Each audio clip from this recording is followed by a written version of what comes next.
إن الحمد لله نحمده ونستعينه ونستغفره ونعوذ بالله من شرور أنفسنا ومن سيئات أعمالنا من يهده الله فلا مضل له ومن يضلل فلا هادي له أشهد أن لا إله إلا الله وحده لا شريك له وأشهد أن محمدا عبده ورسوله. Ikhwani fi din, jazakumullah. Perkara yang dapat menghilangkan sikap istiqomah. Jadi ada perkara yang menghilangkan sifat istiqomah. Yang pertama, kekafiran, kesyirikan, murtad, kemunafikan. Ini menghilangkan orang dari istiqomah. Kemudian perbuatan bid'ah. Jadi kita nggak bisa main-main dengan bid'ah. Bid'ah itu membuat orang jauh dari siratal mustaqim. Karena perbuatan bid'ah sudah keluar dari siratal mustaqim. Ketiga, perbuatan dosa dan maksiat. Tadi sudah saya sebutkan, dosa dan maksiat nggak bisa dianggap ringan. Dulu para sahabat itu menganggap perbuatan dosa itu seperti dia berada di bawah gunung, gunung itu akan menimpa dia. Tapi kita sekarang menganggap dosa itu seperti lalat yang nempel kemudian akan terbang. Nggak dianggap apa-apa. Padahal para sahabat luar biasa. Menganggap perbuatan itu dosa sangat besar dan takut dia kepada dosa. Kalau sekarang orang berani kepada perbuatan, nggak takut dia kepada Allah Taala. Padahal di antara doa Nabi mohon kepada Allah diberikan apa?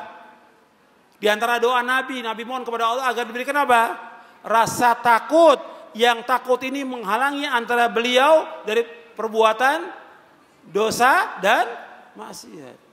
Allah maqsim lana min khasyatika ma tahulu bainana wa baina ma'asik. Ya Allah, berikanlah kepada kami rasa takut. Yang takut ini menghalangi kami dari berbuat maksiat kepadamu. Nabi minta kepada Allah rasa takut. Makanya kalau antum nuntut ilmu, mestinya yang muncul dari nuntut ilmu itu apa? Apa? Rasa takut. Kata Imam Ahmad, al-ilmu apa? Khasyatullah. Kata Imam Ahmad, ilmu itu takut kepada Allah. Aslul ilmi khasyatullah. Bahwa asalnya ilmu takut kepada Allah. Sekarang banyak orang gak takut kepada Allah. Takut kepada Allah. Makanya kalau kita nuntut ilmu mesti tambah takut kepada Allah. Jangan melanggar, jangan berbuat maksiat. Apakah durhaka kepada orang tua, apakah makan riba, atau berbuat yang haram, atau menzalimi orang, atau mengambil harta orang lain. Takut dia kepada Allah. Takut. Dia tambah dia nuntut ilmu, tambah takut kepada Allah. Seperti itu. Makanya perbuatan dosa dan maksiat ini akan membuat orang tidak istiqamah. Yang keempat, berteman dengan orang yang tidak baik agama dan akhlaknya. Maka cari teman-teman yang baik akhlaknya. Sebab apa? Sebab teman punya pengaruh. Tadi saya contohkan, ada satu. Siapa? Muridnya siapa? Ibnu Abbas. Ibnu Abbas ini ulama sahabat. Yang dia belajar dengan Ibnu Abbas. Karena dia berteman dengan ahlul bid'ah. Jadi apa? Jadi ahlul bid'ah. Sebab kata Nabi, al-mar'u ala dini khalili falyanzur ahadukum man yukhalil. Seorang itu tergantung daripada agama temannya. Maka dia perhatikan kepada siapa dia berteman. Kemudian yang kelima, yang merusak atau membuat kita tidak istiqomah, cinta dunia dan tamak kepada dunia. Ini yang terbanyak ini. Di samping yang tadi juga ini.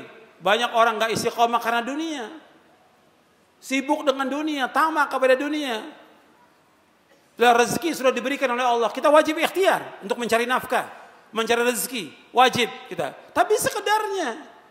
Ini enggak kita sibuk terus dari mulai pagi sampai sore sampai malam, terus seperti itu. Setiap hari habis waktu kita.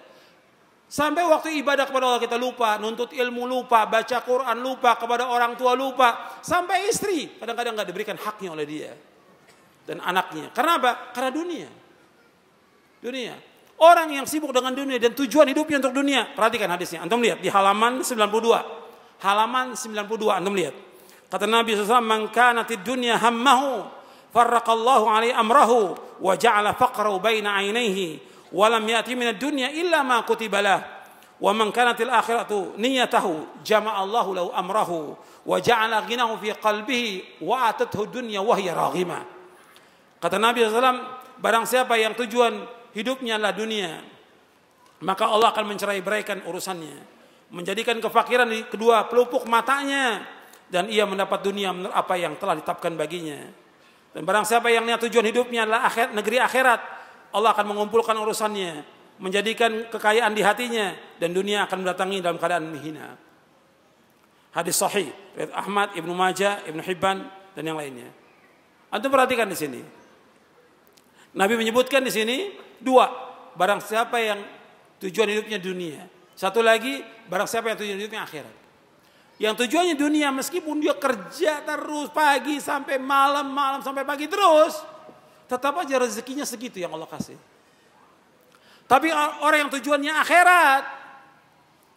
akhirat, apa kata Nabi Muhammad SAW di sini? Allah kumpulkan urusannya, dimudahkan urusannya oleh Allah. Kemudian apa? Wa ja'ala ghinahu fi qalbihi. Allah berikan kekayaan dalam hatinya. Karena hakikat kekayaan yang sebenarnya kaya apa? Kaya hati. Bukan kaya harta. Laisal ghina an kathratil ard walakin al ghina nafs, kata Nabi. Bahwa kekayaan itu bukan banyaknya harta, bukan. Tapi kekayaan yang hakiki kaya hati. Dia merasa cukup dengan apa yang Allah berikan, merasa puas dengan apa yang Allah berikan. Perhatikan. Orang yang merasa cukup dan puas dengan rezeki yang Allah berikan kepada dia, meskipun hanya sekedarnya dia dapat setiap hari, maka dia menjadi orang yang paling kaya di muka bumi ini. Antum ingat tuh, orang yang dia cukup dengan rezeki yang Allah berikan kepada dia, umumnya sehari dia cuma dapat 10.000 rupiah, cukup dia buat istri dan anaknya, cukup dia, dan dia puas, dan dia bersyukur kepada Allah, maka dia menjadi orang yang paling kaya di muka bumi ini. Kata Nabi SAW, warda bima qasamallahu laka takun agnan nas. Hendaklah kamu menjadi orang yang redha dan puas dengan apa yang Allah berikan rezeki kepada kamu, maka kamu jadi orang yang paling kaya di muka bumi ini. Ini hadisnya Nabi SAW. Makanya kita merasa cukup. Dan Nabi menyebutkan juga termasuk orang yang bahagia.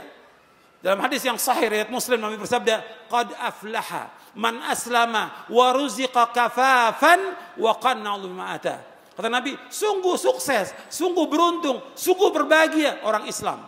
Diberikan rezeki cukup dan dia puas dengan apa yang Allah berikan kepadanya. Dia orang yang beruntung, kata Nabi SAW. Bahkan orang yang dia paginya selamat, punya makan cuma itu aja, dan dia puas, dia seolah memiliki dunia, kata Rasulullah. Memiliki dunia. Cuma makan cuma satu piring dengan apa adanya, tapi dia memiliki dunia, kata Rasulullah SAW. Hadis riwayat Tirmidzi. Makanya kita harus puas dan cukup dengan apa yang Allah berikan. Kalau kita lihat sekarang ini orang banyak tamak pada dunia, ngejar dunia, nggak merasa puas. Akhirnya apa? Lupa udah, nggak. Kadang-kadang sholatnya pun ditinggalkan oleh dia. Atau sholatnya zuhur menjelang asar, asar menjelang maghrib. Kenapa? Dunia. Maghrib menjelang isya, subuh udah nggak kelihatan sudah di masjid. Kalau subuh udah nggak kelihatan, subuh nggak muncul di masjid ya. Dunia yang membuat dia rusak. Dunia membuat orang gak istiqomah karena dunia. Dan ingat, orang mukmin tujuan hidupnya apa? Orang mukmin tujuan hidup apa? Akhirat, bukan dunia. Dunia ini semuanya seisinya lebih jelek daripada bangkai kambing dunia ini. Makanya bodoh orang yang dia sibuk dengan dunia, tamak pada dunia, orang yang bodoh. Kata Al-Imam Ibnu Qayyim dalam kitabnya Uddatus Sabirin wa Dakhiratus Syakirin, orang yang tamak pada dunia adalah orang yang paling bodoh dan paling idiot akalnya di muka bumi ini. Gak punya akal. Kalau orang yang berakal, dia mesti tujuannya akhirat. Dunia ini kehidupan yang fana, kehidupan yang sebentar, kehidupan mimpi, fata morgana dunia ini. Tapi akhirat kehidupan yang kekal dan abadi. Allah berikan rahmat di muka bumi ini berapa? Allah berikan rahmat di muka bumi berapa? Satu, yang 99 di mana? Di akhirat. Kalau orang yang nyari satu, akalnya nggak waras. Paham? Bapak Ibu paham ya? Yang dicari yang mana? Akhirat. Orang yang beriman yang cari akhirat. 99 rahmat Allah sediakan di sorga. Bukan yang satu rahmat. Yang satu rahmat Allah berikan kepada semuanya. Kepada orang kafir, orang fajir, munafik, manusia, binatang, semua diberikan satu rahmat oleh Allah. Tapi 99 untuk orang yang beriman nanti di sorga. Yang dicari orang beriman yang 99. Makanya kita harus istiqomah dalam agama ini. Yang kita cari akhirat bukan dunia. Dunia nggak ada arti apa-apa meskipun hanya seberat sayap nyamuk. Kemudian yang keenam yang membuat manusia ini rusak, dan tidak istiqamah itu fitnah syahwat dan syubhat. Syahwat dan syubhat. Hawa nafsu dan syubhat. Saya sebutkan di sini fitnah syahwat, fitnah keduniaan seperti harta, kedudukan, pujian, sanjungan, wanita dan lainnya. Ini fitnah. Fitnah syubhat adalah fitnah tentang pemahaman, keyakinan, aliran, pemikiran yang menyimpang. Fitnah syubhat, fitnah kesesatan, maksiat, bid'ah, kezaliman, kebodohan, keyakinan, pemikiran serta pemahaman yang sesat. Fitnah syahwat membuat rusak niat dan tujuan dalam ibadah kepada Allah. Saya ulangi, antum lihat di halaman 95.